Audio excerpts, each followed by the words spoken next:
안녕하세요. 저는 오래전에 미국에 유학해서 지금까지 미국에서 살고 있습니다. 한국에서 살았던 시간의 3분의 1을 미국에서 살았고 그 기간 동안 제가 겪었던 황당하거나 억울했던 일들을 들려드리려고 합니다. 그 황당함과 억울함은 제 상상을 뛰어넘는 정도였습니다. 경제적으로 기댈 곳이 없었던 저는 제 꿈을 이루기 위해 몇 년간 회사 생활을 하면서 돈을 모아 유학길에 올랐고 묵묵히 한 길만 걸으며 죽기 살기로 노력을 했습니다. 그런데 그런 저희 노력을 비웃기라도 하듯 저한테 일어난 일들은 제가 감당하기에는 너무 가혹한 것들이었습니다. 현재도 진행 중이고요. 그 이야기들을 풀어보려고 합니다. 속으로만 사귀는 사람보다 하고 싶은 말 다 하는 사람들이 스트레스가 적다고 하더군요. 미국 와서 지금까지 수많은 사람들을 알게 되었고 그 사람들로 인해 많은 일들을 겪었습니다. 그 일들 중에는 제가 힘이 없어서 아무것도 할 수 없이 그저 당해야 했던 일들도 있었습니다. 비열한 인간들 때문에 당했던 억울한 일들을 합법적인 방법으로 해결해 보려 했지만 현실은 제가 기대했던 것과 너무나 달랐습니다. 법치국가에서 법으로 처벌할 수 없는 가해자들이 너무나 많다는 걸 알게 되었습니다. 너무 억울해서 여전히 문득문득 분노가 치밀어 오릅니다. 예전에 제가 아는 지인 중에 한 사람이 저에게 이렇게 말하더군요. 보통 사람들은 안 좋은 일을 겪고 나면 좋은 일이 찾아오고 다시 안 좋은 일을 겪고 또 좋은 일을 겪게 되는데 저는 안 좋은 일만 계속 겪는다고 이상하다고 하더군요. 그리고 자신이 힘들었을 때 저를 떠올리면서 저런 사람도 있는데 뭐라고 하면서 위로받았다고 하더군요. 그 말 듣고 나서 마음이 무너졌습니다. 사람 면전에서 어떻게 저런 말을 할 수 있나 하고 어이가 없었지만 전 원래 다른 사람들이 기분 나빠할 만한 말은 안 하고 살아와서 별말 아니고 참았습니다.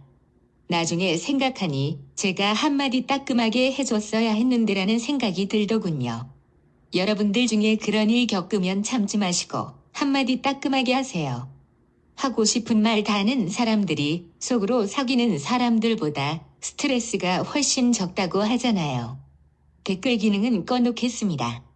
예전에 유튜브 영상을 하나 봤는데 어떤 여자분이 누군가를 도와줬는데 그 선행이 우연히 사람들한테 알려지고 나서 누군가가 그 여자분 영상에 입에 담지 못할 악플을 달았답니다.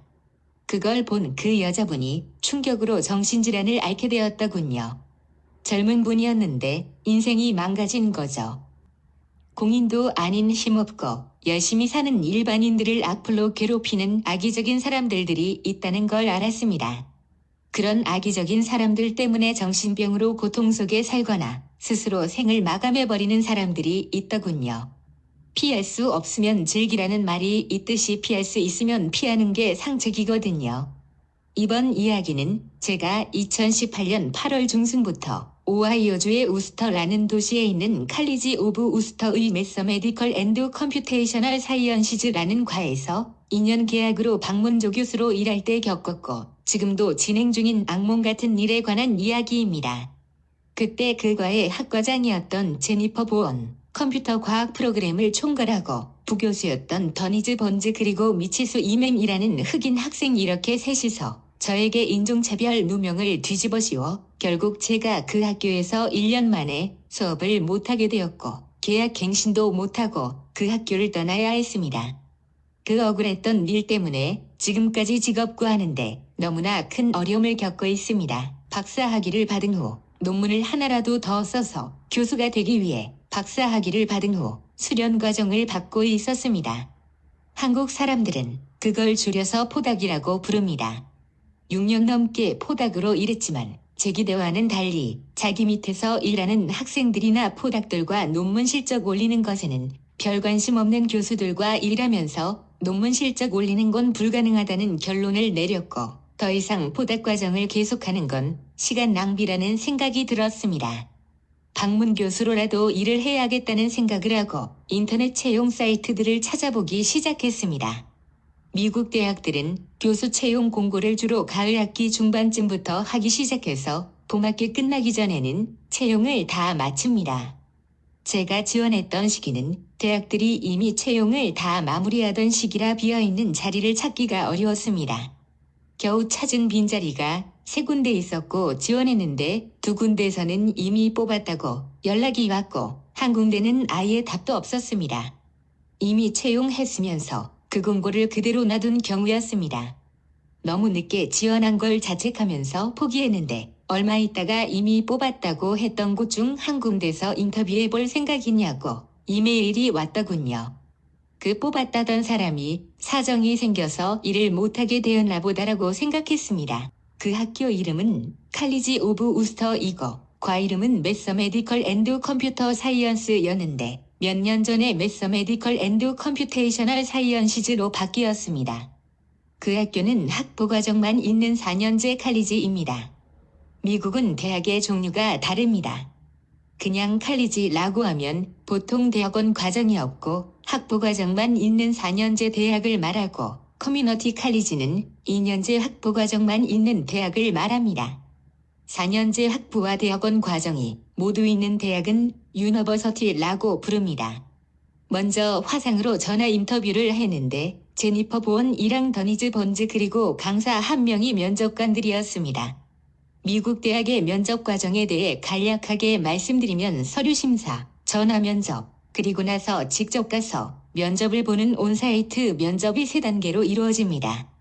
서류 심사와 전화 인터뷰를 통과한 후 온사이트 면접을 받고 그 다음날 그 학교로부터 채용하고 싶다는 이메일을 받았고 바로 수락을 했습니다.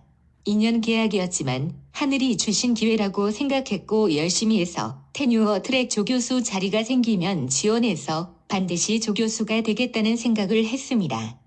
그 과는 수학과와 컴퓨터 과학과가 합쳐져서 운영되던 과였습니다. 대부분의 대학은 그 2과가 독립적으로 분리되어 있는데 그 대학은 그 2과를 통합해서 하나의 과로 만들어서 운영하고 있었습니다.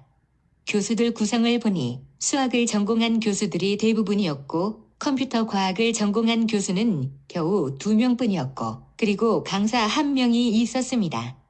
제가 그 과에 2년 계약으로 일하게 된 건 그 2명의 교수 중 1명이 안식년을 가게 되었기 때문이었습니다. 학기 시작은 8월 말이었지만 저의 출근일은 8월 중순이었습니다.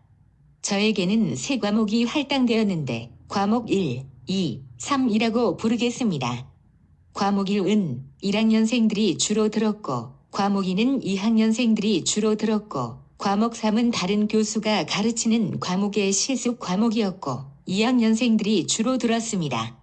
그 과목에서 저의 역할은 수업 조교나 마찬가지였습니다. 일주일에 한 번 3시간짜리 과목이었는데 매주마다 그 3시간 동안 줄창 앉아 있으면서 학생들이 과제 수행 중 어려움이 있으면 도와주는 게 제 일이었습니다. 출근해서 보니 과에서 이미 그 3과목의 수업 조교와 그레이더를 배정했더군요. 미국 대학에서 그레이더는 주로 숙제 채점만 하는 학생을 말합니다. 제가 미국에서 대학원 다닐 때 수업 조교와 그레이더는 그 과목을 가르치는 교수들이 직접 뽑을 수 있는 권한을 갖고 있었는데 이 학교는 다르더군요. 다른 과는 모르겠는데 제가 일할 그 과는 컴퓨터 과학 프로그램을 총괄하던 더니즈 번즈 각 컴퓨터 과학 프로그램의 모든 과목의 수업 조교와 그레이더를 뽑는 권한을 갖고 있더군요. 저에게는 첫 학기라 제 의견을 물어보지도 않고 그 학생들을 뽑은 것에 대해 그다지 신경 쓰지 않았습니다. 2번째 학기에도 더니즈 번즈는 제 의견을 물어보지도 않고 수업 조교와 그레이더를 뽑아서 제가 가르칠 과목에 배치했습니다. 그 수업 조교와 그레이더를 뽑는 과정도 전혀 알 수가 없었습니다. 투명하지 않은 운영 방식이었습니다. 이 학교의 다른 과들은 어떤지 모르겠는데 이 과는 이렇게 돌아가는구나라고 생각하고 이의 제기를 하지 않았습니다.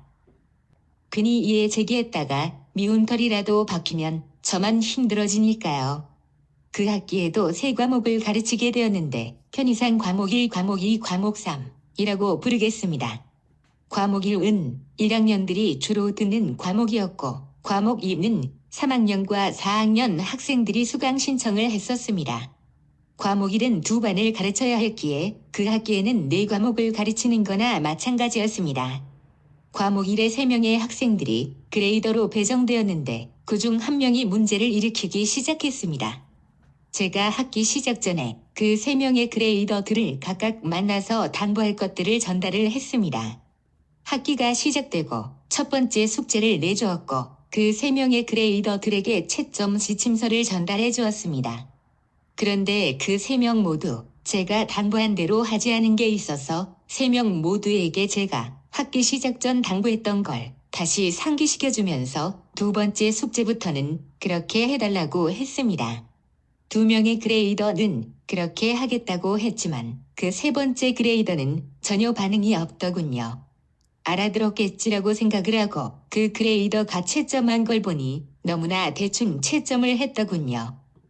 제가 어떤 경우에 몇 점 감점할지에 관하여 상세하게 지침서를 줬지만 그건 보지도 않았고 맞는 것도 틀렸다고 점수 깎아놓고 틀린 건 찾아내지도 않고 테스트 케이스는 전혀 사용하지도 않고 채점을 했더군요. 두 번째 숙제를 채점하라고 줬고 두 그레이더는 나름 열심히 채점도 하고 제 지침서도 잘 따랐는데 그 반응 없던 그레이더는 채점도 또 대충 맞는 것도 틀렸다고 해놓고 틀린 건 잡아내지도 않고 엉망으로 채점을 했더군요. 그냥 가만히 있으면 안 되겠다 싶어서 채점한 것 중에 뭐가 문제인지를 조목조목 짚어서 이메일로 보냈습니다. 또 아무 반응이 없더군요. 세 번째 숙제도 역시나 엉망으로 채점을 해놔서 도저히 더 봐줄 수가 없는 상황이었습니다. 미국 교수들은 그런 경우 바로 해고해버리는데 저는 그건 너무 가혹한 것 같아서 혼자서 머리카락 쥐어뜯어가며 해고하지 않고 해결할 방법을 고민하고 있었습니다. 그거에선 그레이더들이 숙제 채점만 하는 게 아니고 일주일에 2시간씩 빈 강의실에 앉아서 그 과목을 듣는 학생들이 숙제나 수업 내용에 대해 질문이 있으면 대답해주는 일도 해야 했습니다. 그래서 채점은 하지 말라고 하고 2시간씩 앉아있는 것만 하라고 할까 생각도 해봤지만 학생들에게 틀린 답이나 말해줄 것 같아서 그것도 해결책이 못 되더군요. 아니면 아예 아무것도 하지 말라고 하고 학기 끝날 때까지 월급만 받으라고 할까 하는 생각도 했는데 그러면 그 그레이더가 자존심 상해할 것 같았습니다.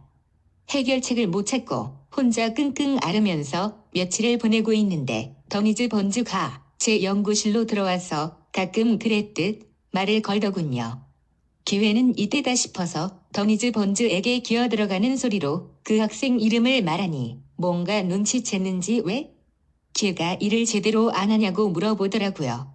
문제가 너무 많아서 다 이야기는 못하고 한 가지만 간략하게 그렇지만 죽어가는 목소리로 설명했습니다. 그랬더니 걔가 그레이더로 일하면 걔한테 도움이 될 줄 알았는데라고 하면서 해고하라고 하더군요. 그리곤 인상을 찌푸리면서 그 학생에 대해 불만을 이야기하기 시작하더니 손에 들고 있던 서류철을 뒤지기 시작하는 것이었습니다. 저한테 그 학생과 관련된 무언가를 보여주려는 것 같았습니다. 알고 보니 더니즈 번즈가 그 학생의 지도교수였고 역시 속을 썩고 있었더군요. 한참을 그 서류철을 뒤지면서 불평하다가 보여주려던 걸 못 찾았는지 제 방을 나가더군요. 더니즈 번즈가 해고하라고 하니 제 가슴에 들어있던 바윅 덩어리가 갑자기 사라져버리는 느낌이었습니다.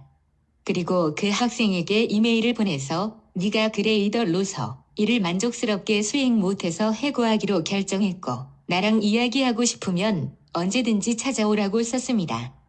해고 이유를 자세히 적지 않고 그렇게 간략하게 적었던 이유는 그 이메일은 더니즈 번즈도 받을 수 있도록 했기 때문에 제가 그 학생을 해고하게 된 모든 이유를 그 이메일에 다 적으면 그 학생을 공개적으로 망신 주는 것이 되기 때문에 그렇게 하지 않기 위해서였습니다.